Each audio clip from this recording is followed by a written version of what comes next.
Good afternoon બાળ મિત્રો. ધોરણ 7 વિષય વિજ્ઞાન પ્રકરણ નંબર 4 ઉષ્મા એમાં આપ સૌનું સ્વાગત છે. આપણે ઉષ્મા પ્રકરણનો એક વિડિયો સમજી લીધો. ત્યારબાદ હવે જોઈએ બીજો વિડિયો. એમાં આપણે આજે જોઈશું ઉષ્માનું પ્રસરણ. હવે આપણે પ્રસરણ શબ્દનો અર્થ સમજીએ. ઉષ્માનું પ્રસરણ. હવે એવો પ્રશ્ન થાય કે પ્રસરણ એટલે શું? તો કે એક જગ્યાએથી બીજી જગ્યા સુધી પહોંચવું, એને આપણે કહી શકીએ પ્રસરણ. હવે અહીંયા જે વાત કરવાની છે એ વાત છે ઉષ્માના પ્રસરણની. તમને ઉદાહરણ કે જ્યારે ગેસ ચાલુ કરી અથવા તો સ્ટવ ઉપર તમે કોઈ પણ વાસણ મૂકો છો ત્યારે શું થશે? તો કે સૌપ્રથમ એનું તળિયું ગરમ થશે. ત્યારબાદ ધીમે ધીમે તમે એને ઉપર ટચ કરતા જશો તો આખું પાત્ર ગરમ થઈ જશે.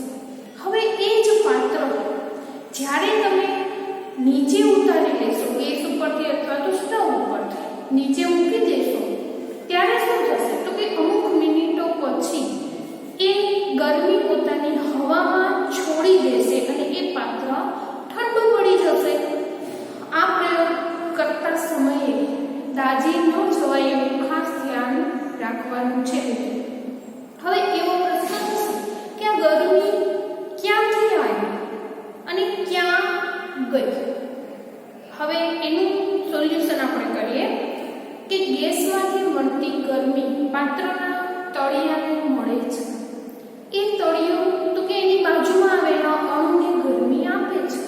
એ તો કે એની બાજુમાં આવેલા અણુને આપે છે. એમ ધીમે કરતા બાજુની અંદર આવેલા અણુઓ જે ધાતુના છે એ ગરમ થશે અને આમ આખું પાત્ર ગરમ થશે.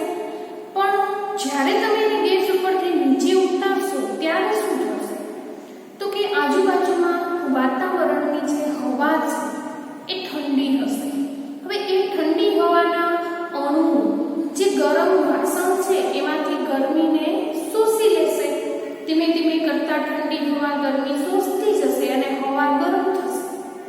એ જ રીતના જે પાત્ર છે એ સામે ઠંડુ પડતું જશે એટલે અમુક મિનિટ પછી સંપૂર્ણ પાત્ર ઠંડુ પડી જશે.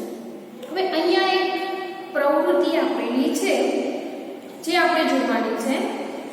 એક એલ્યુમિનિયમનો અથવા સ્ટીલનો અથવા કોઈ પણ ધાતુનો સળિયો લેવાનો છે. ત્યારબાદ એને એક સ્ટેન્ડ ઉપર ગોઠવવાનો છે. અહીંયા હું એક સાદી આકૃતિ દોરી આપું છું કે કોઈ પણ સ્ટેન્ડ ઉપર ધાતુનો એક સળિયો અથવા તો તમે જે ફૂટપટ્ટી સ્કેલ વાપરો છો એ સ્કેલ અહીંયા સ્ટેન્ડમાં ગોઠવવાની છે. હવે ગોઠવી દીધા પછી શું કરવાનું? તો કે એની સાથે અલગ મીણબત્તી લગાવો અથવા તો મીણના ટુકડા પણ તમે લગાવી શકો છો.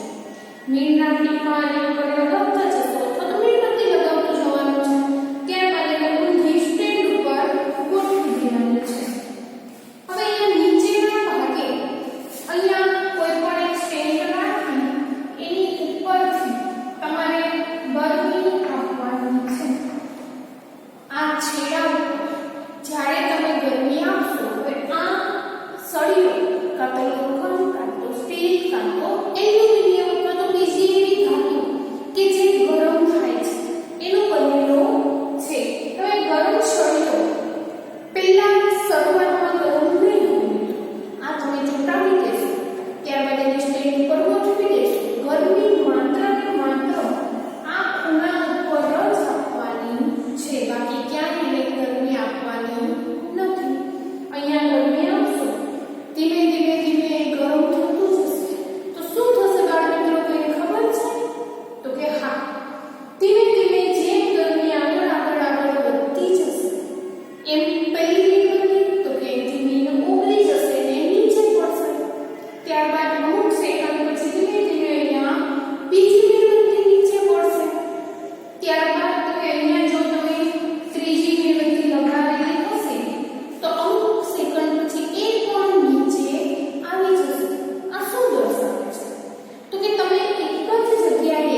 ગેસ ઉપર રાખેલા પાત્રની વાત કરી છે એ જ વસ્તુ છે.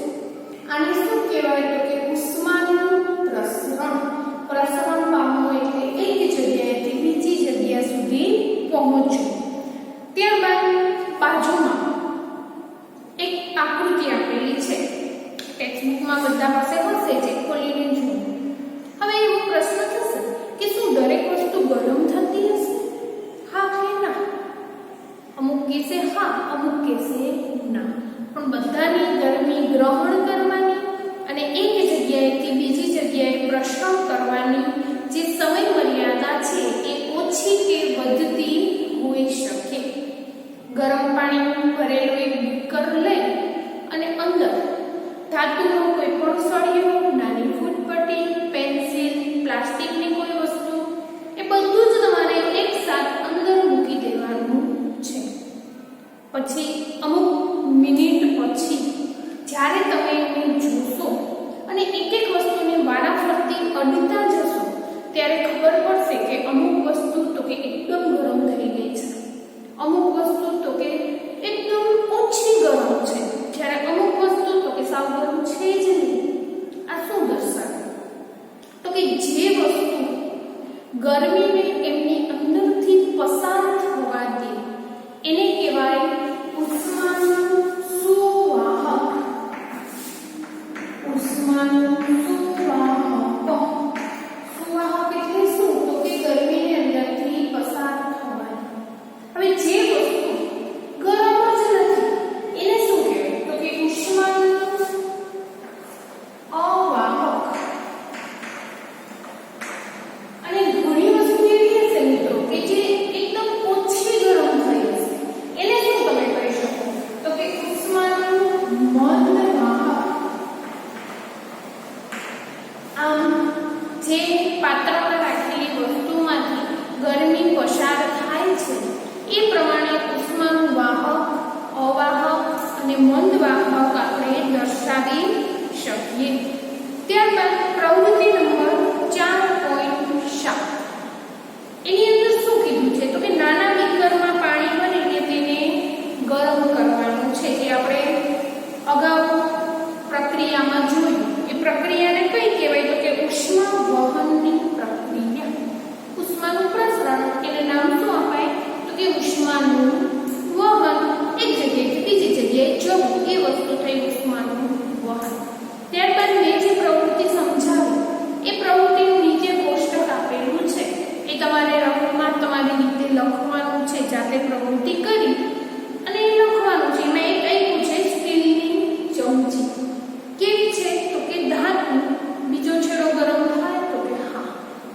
કારણ તો કે બધી જ પ્રકારની ધાતુ ઉષ્માની સુવાહક છે.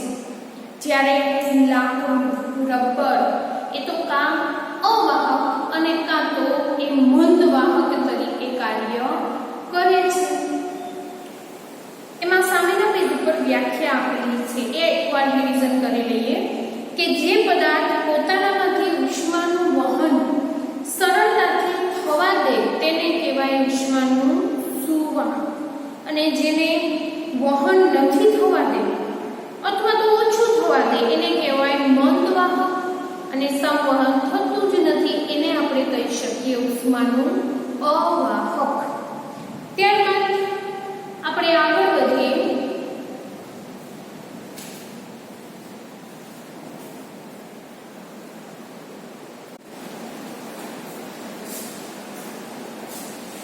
પ્રવૃત્તિ નંબર 4.8 એમની અંદર એક પ્રવૃત્તિ આપેલી છે બાળ મિત્રો, જે આપણે અહીંયા જોઈએ કે એક બીકર અથવા તો ફ્લાસ્ક એ લઈ અને ટીપા ઉપર અહીંયા આપેલી આકૃતિ પ્રમાણે ગોઠવી દેવાનું છે. નીચે બર્નર રાખી દેવાનું અને આખી આકૃતિમાં અહીંયા ગ્લાસ અથવા બીકરમાં અડધી સુધી પાણી ભરી દેવાનું છે. ત્યારબાદ તો કે ઉપરના ભાગે એકદમ હળવેથી પોટેશિયમ પરમેંગેનેટના નાના નાના સ્ફટિક નાખવાના છે. સ્ફટિક એટલે તો કે નાના નાના ટુકડા એ નાખવાના. એ ક્યાં જશે?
બીજું તો કે શિયાળામાં એને ઠંડી પણ ઓછી લાગે છે અને ઉનાળામાં ગરમી પણ ઓછી લાગે છે. આનું કારણ આપણે અહીંયા સમજવાનું છે કે પેજ નંબર 43 ઉપર આપણને 4 આકૃતિ આપેલી છે.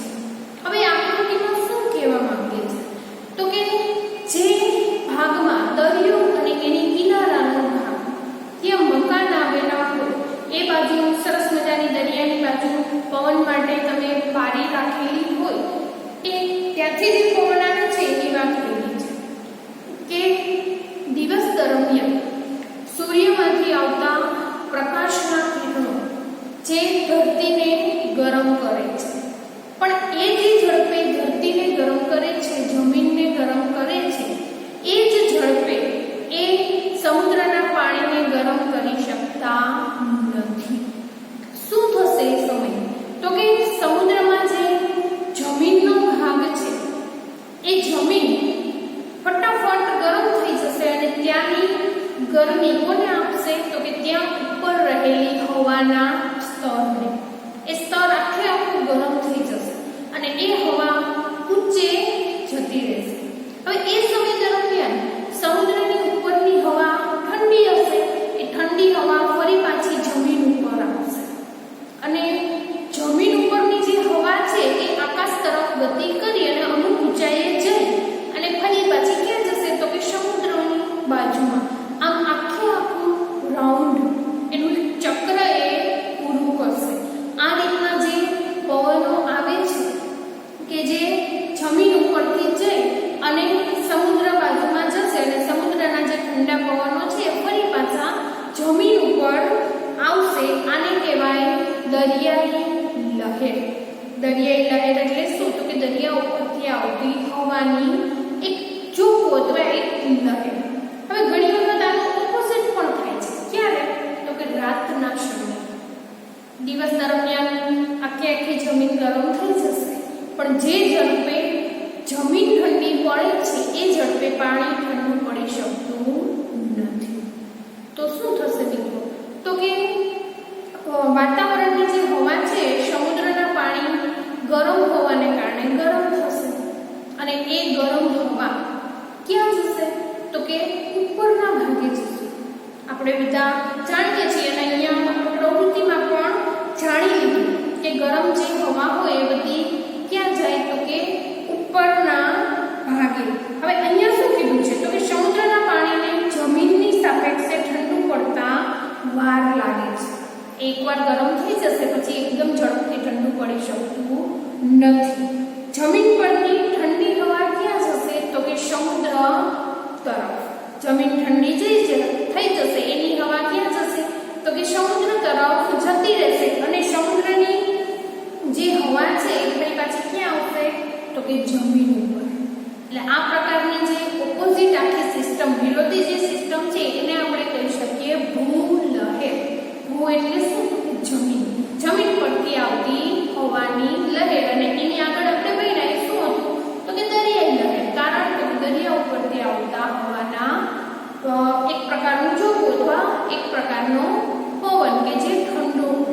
અને રાતના સમયે તો કે કેવું વાતાવરણ રહે તો કે ત્યાં હૂંફાળું વાતાવરણ રહેશે. કારણ શું તો કે દરિયાનું પાણી ગરમ છે અને ઠંડુ પડતા વાર લાગે છે.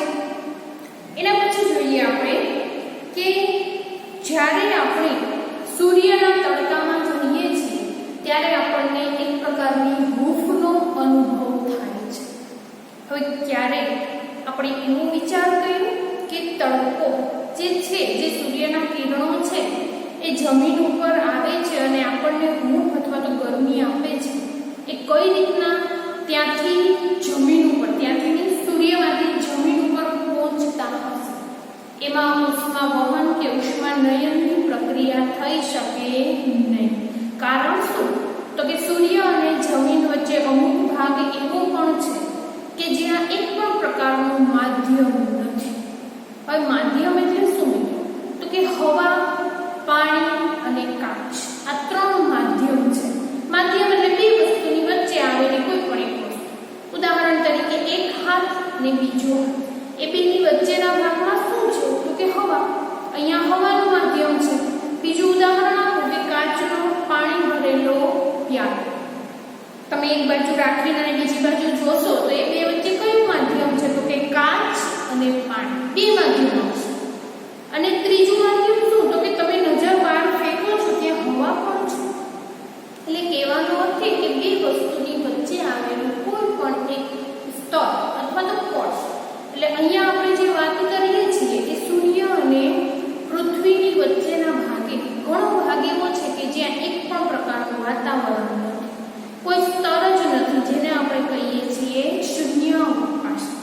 હવે ત્યાંથી આ ઉષ્મા વહન અને ઉષ્માનયનની પ્રક્રિયા થઈ શકે નહીં. એના માટે નવી જ પ્રક્રિયા છે જેને આપણે કહીએ છીએ ઉષ્મીય વિકિરણની પ્રક્રિયા.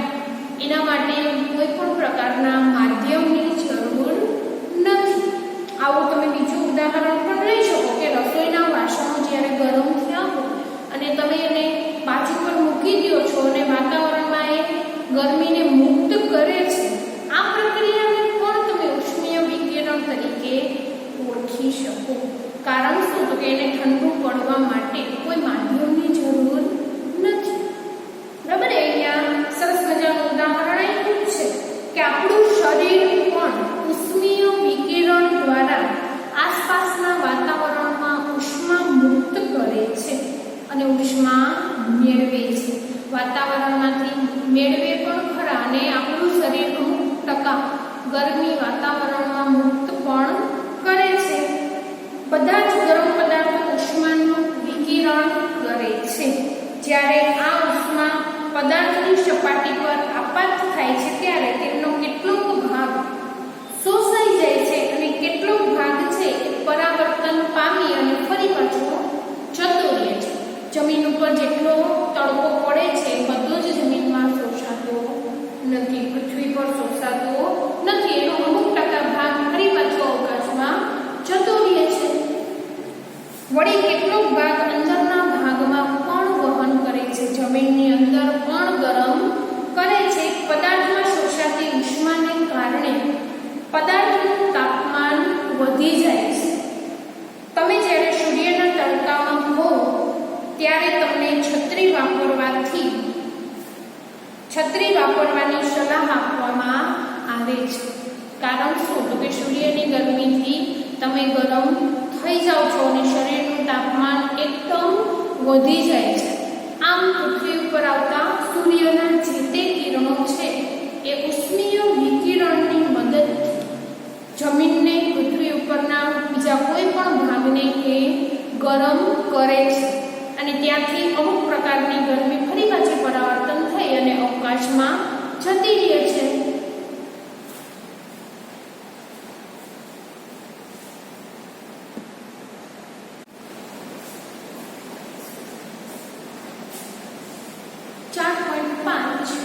ઉનાળાની અને શિયાળાની ઋતુમાં પહેરવા માટેના અલગ અલગ વસ્તુ, એના વિશે આપણે માહિતી મેળવીએ કે આપણને બધાને ખબર છે કે ઉનાળાની સિઝનમાં આપણે હળવા રંગના વસ્ત્ર પહેરવાનું વધુ પસંદ કરીએ છીએ. હળવો રંગ એટલે તો કે કોઈ પણ લાઇટ કલર, ખાસ કરીને સફેદ કલર અને બીજા લાઇટ કોઈ પણ કલર. જ્યારે એનાથી વિરુદ્ધ આપણે શિયાળાની ઋતુમાં બને એટલા ઘાટા કલર પહેરીએ છીએ. એનું કારણ શું? તો કે એક પ્રવૃત્તિ દ્વારા આપણે સમજીએ કે પ્રવૃત્તિની અંદર અલગ અલગ બે પાત્ર લેવાના છે. એની બંનેની અંદર સરખું પાણી ભરી દેવાનું છે. હવે આ બંને પાત્રમાંથી એક પાત્રની બહારની સપાટી પર કાળો રંગ કરવાનો છે અને પોસિબલ હોય તો અંદર પણ કાળો રંગ કરી દેવાનો પહેલે છે. હવે આ બંને પાત્રને લઈ અને સરખા તડકામાં એક જ જગ્યાએ બાજુમાં સરખો તડકો આવતો હોય ત્યાં અમુક કલાક માટે મૂકી દેવાનું છે. પછી તો કે બંને પાત્રમાં અમુક કલાક બાદ આંગળી મોરી અને અનુભવ કરવાનો છે કે કયું પાણી વધારે ગરમ લાગે છે. કદાચ તમને બધાને ખ્યાલ જ છે કે જે સપાટી કાળી રંગેલી છે એનું પાણી બીજા પાત્ર કરતાં વધારે ગરમ લાગશે. આનું બીજું ઉદાહરણ આપણે આપી શકીએ સૂર્યપ્રકાશ. તમે બધાએ જોયું છે કે સૂર્યકુકરની અંદરની સપાટી પણ કાળા રંગની હોય છે અને એની અંદર મૂકવા માટેના ડબ્બા પણ કાળા રંગેલા હોય છે. એનું કારણ શું? તો કે સૂર્યમાંથી આવતા પ્રકાશના કિરણોનું એ સૌથી વધારે શોષણ કરી શકે છે. આ જ સિદ્ધાંત ઉપર બીજી એક પ્રવૃત્તિ સમજાવું છું, ત્યારબાદ તમને વસ્ત્ર વિશે માહિતી આપું કે આ બંને પાત્રને જે પાણી ભરેલું છે એ દૂર કરી અને સરખું ગરમ પાણી, અહીંયા આપણને 60 અંશ સેલ્સિયસ કીધું છે, એ 60 અંશ સેલ્સિયસ પાણી બંનેમાં ભરી દેવાનું છે. સરખા તાપમાનવાળું પાણી ભરી અને બંને પાત્રને અમુક મિનિટ સુધી જ્યાં તડકો ન આવતો હોય અને સામાન્ય તાપમાન જેને આપણે છાંયડો કહીએ છીએ કે રૂમની અંદર મૂકી દેવાનું છે. થોડીક વાર પછી જ્યારે તમે બંને પાણીને કાઢશો ત્યારે કંઈક નવો અનુભવ થશે. એનું કારણ શું? તો કે જે કાળો રંગ છે એ ઉષ્માનું શોષણ સૌથી વધારે કરે છે અને બીજું એ કે એ ઉષ્માનું પરાવર્તન ઓછું કરે છે, જેથી કરીને એ ગરમીને પકડી રાખશે, એને ફરી પાછી વાતાવરણમાં મુક્ત થવા દેતું નથી.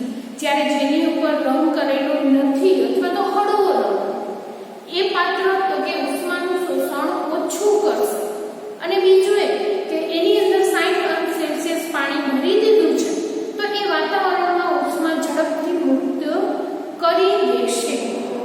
આ જ કારણે આ બે પ્રવૃત્તિને અનુલક્ષીને જ આપણે ઉનાળામાં તો કે હળવા રંગના વસ્ત્ર પહેરીએ, જેથી કરીને સૂર્યના કિરણો આપણા સુધી વધારે પ્રમાણમાં પહોંચી શકે નહીં, કે સૂર્યમાંથી આવતો તડકો એક પ્રકારની ગરમી જે હળવો રંગ શોષતું નથી અને વાતાવરણમાં એ મુક્ત કરી દે છે.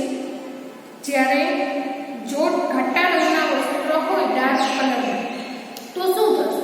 તો કે સૂર્યમાંથી આવતા કિરણોની મોટાભાગની ગરમી શોષી લેશે અને ફરી પાછી વાતાવરણમાં જવા દેતી નથી.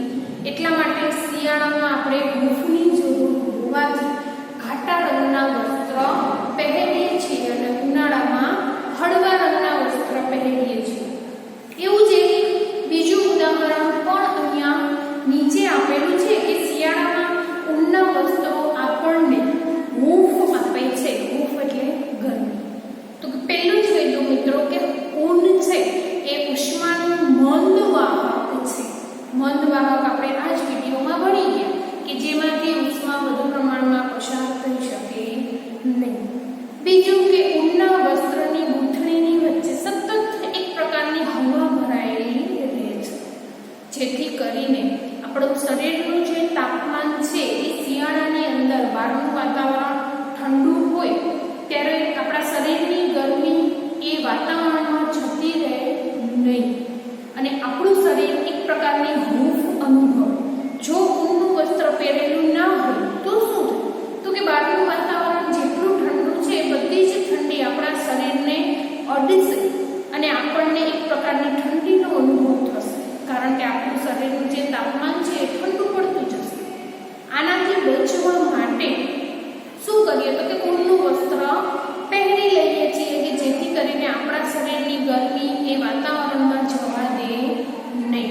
એવું બીજું ઉદાહરણ પણ છે કે કોઈ તમને એવું પૂછે કે શિયાળાની કડકડતી ઠંડીની અંદર તમે એક બ્લેન્કેટ ઓઢવાનું પસંદ કરશો કે બે અલગ અલગ વસ્તુ, અલગ અલગમાં તમે કોઈ પણ સાદી ચાદર અથવા તો ગરમ શોલ લઈ શકો? એના માટે તમે શું કહેશો? તો કે બે ઓઢવાના અલગ અલગ જો યુઝ કરશું, બે ઓઢવાના વાપરશું તો આપણને ઠંડી ઓછી લાગશે. એનું કારણ તો કે બંનેની વચ્ચે હવાનું એક પ્રકારનું માધ્યમ આવી જશે. એ શું કરશે? તો કે અંદરની ગરમીને બહાર જતી રોકશે. આપણા શરીરનું જે તાપમાન છે એને ત્યાં નિયંત્રિત કરી રાખશે. જ્યારે તમે એક જ જાડો બ્લેન્કેટ ઓઢેલો હશે તો શું થાય? તો કે એની અંદર થોડી ઘણી ગરમી તો શોષાશે જ, પણ એ ગરમી પાછી ક્યાં જતી રહેશે? તો કે વાતાવરણની અંદર, જે શિયાળાની અંદર પહેલેથી જ ઠંડુ હોય છે.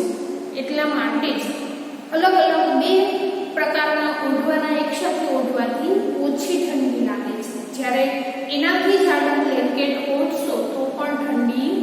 વધુ લાગશે.